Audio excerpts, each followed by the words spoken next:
Hello everyone and welcome to my channel. And today I'll be that he didn't want to tell anyone, but you weren't just anyone to him. No. In fact, that he was the furthest one from Celestia's principles. Nothing goes wrong. And that's why Venti could not endanger your life out. It couldn't happen. And you wouldn't let it. No matter how but as for you, it was much more difficult to do the same. He fled away from his prying eyes, not knowing that he too was in the wind, that he could know your thoughts, and he started coughing up flowers. And that's when he knew much. And now to the point that it was hurting you, and you had no idea what to do. Meanwhile, Vince had figured it out the moment you saw him. You had been meeting for fun, to talk about things, and perhaps even go for a walk. You knew you wouldn't tell him anything. You could never tell him. There was just too much of a difference between the two, so there was no point in trying anyway. And that's why you kept quiet as you could be, anxious, and scared of what could happen if you told him your true feelings, what you could do, and what would happen to your heart once you got rejected.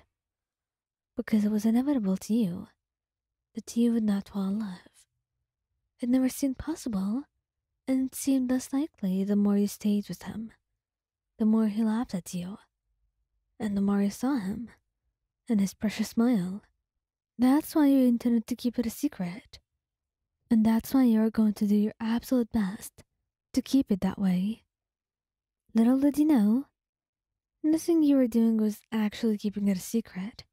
It would be incredibly hard, and for him, he had already figured you out the best way to act like he knew, and that to start coughing. Petals he tried to hide, and Vinci immediately catches on and holds your hand, stopping you and opening it to find the white petal. Hey, Oyan, you have Hanahaki? He had then asked, and you shook your head, telling him it was just a petal he had picked off the street. But then he glared at you, and you ended up having to tell him the truth, telling him everything, from when it started, and what you were going to do, and what worried you, and when you asked who it was for, you had no idea how to respond. But then, Vinci got down on his knees and gently held your hands. It's for me, isn't it? He had then asked, and you looked up at him in bewilderment. How did he figure this out?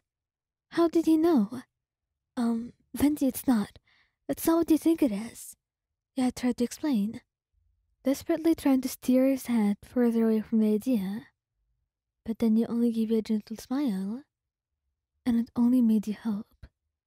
If only to bring all that hope down again and destroy it, shattering it in moments. He held your hands tighter, squeezing them. I'm so sorry. He had then smiled, so devastatingly beautiful and so kind, even as he rejects you and makes your heart shatter into pieces. I'm so sorry, Ryan, but I can't accept your love. Maybe if things were different, if our circumstances weren't the same, then we would have had a chance. But right now, there's no chance for us. Venti, please. I want you to listen to me. Maybe we have a chance. He had tried to call out, but you immediately shook your head. And that's when you noticed the wind cultivating on his hand, and the way it was reaching out to you. You had no idea what was going on, or the power that he was using taking over you was. But when you tried to stop him, he just shook his head quietly, telling you to wait it out, that it will make you feel better than anything in the world. And a couple minutes later, you opened your eyes, looking up at him.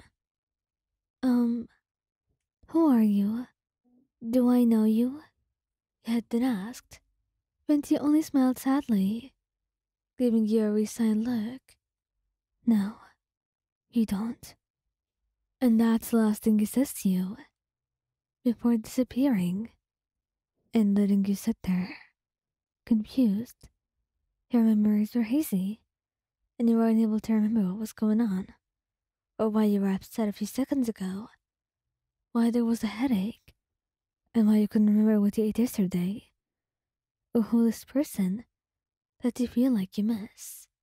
There was an incurable ache in your heart, one that hurt more than 1,000 stab wounds. But when you walked away, leaving the petals in your hand on the floor that were blooded for reasons you do not know of, you had had no idea that that would be the last time you see your true love.